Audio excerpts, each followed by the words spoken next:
there's something that I notice a lot in our wider communities, and that's that people are really fast to resonate with someone else or to celebrate their sameness. It's almost like we, in general, we want to have a shared philosophical ground with with other beings, particularly beings that we like or we have a relationship with in some way.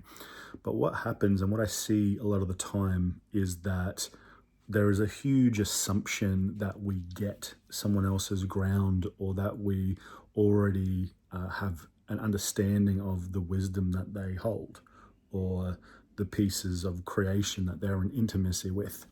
And nearly always, this actually isn't the case.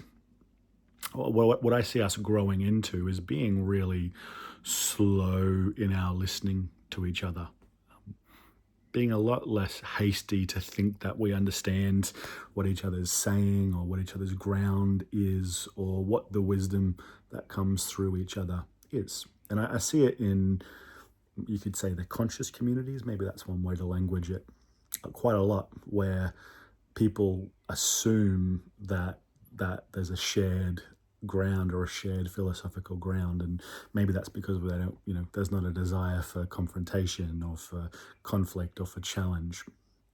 But what happens in that inability to be with the tension of being different and having different value systems is we lose nearly all the wisdom that's actually here to be met and to grow us and support us just on our journey as human beings, as individuals, as collectives, just as a greater human family.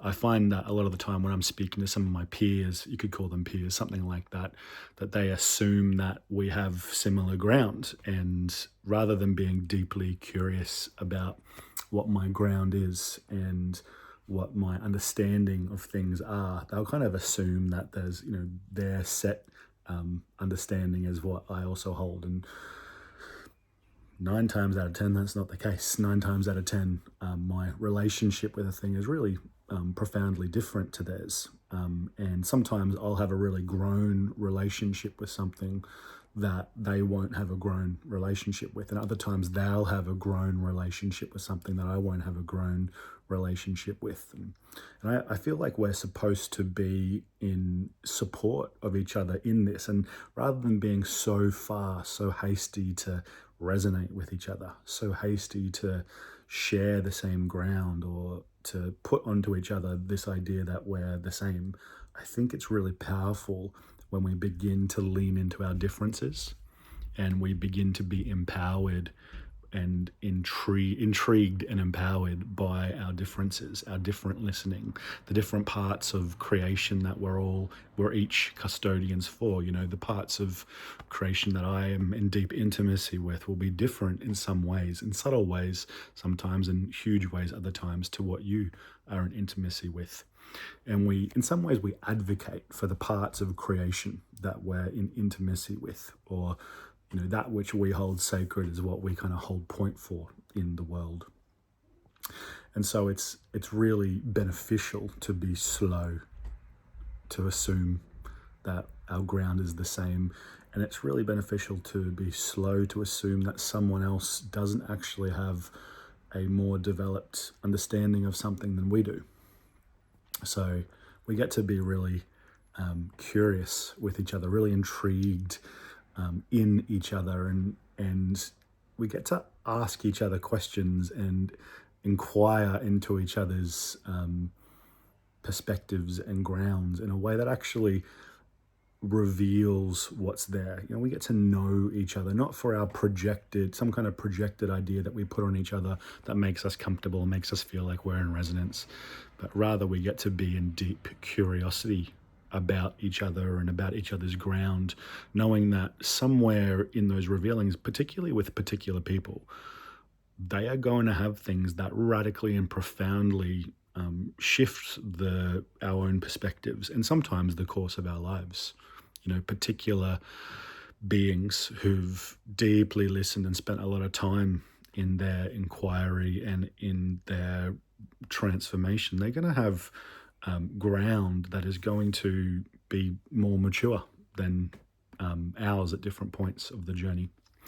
So yeah, we get to listen for our differences, and we need to. We get to listen for what we aren't grown in yet. Even after decades of journeying, we still get to listen for what hasn't grown yet. Sometimes it takes a very long time for our philosophical grounds and our understanding of what it is to be human and how to be here. It takes a long time sometimes for it to mature or to ground into something beautiful and sustainable. So, yeah, slower to assume, slower to think we understand, and more curious with each other and in each other, knowing that somewhere in that curiosity and somewhere in all of us revealing ourselves in our samenesses and our differences, somewhere in there are things that are going to touch us and contact us and change us in quite profound ways. So we have to be ready for that as well, for that profound being contacted and profound being challenged, because what's shared with us in the differences, actually a lot of the time it's going to be more grown than our own ground. Yeah. So a little call today for us all to celebrate the differences and be grown by the differences, to not just look for sameness, but actually to listen for what we aren't grown into yet, that the other beings around us hold point for, and honoring that as we do.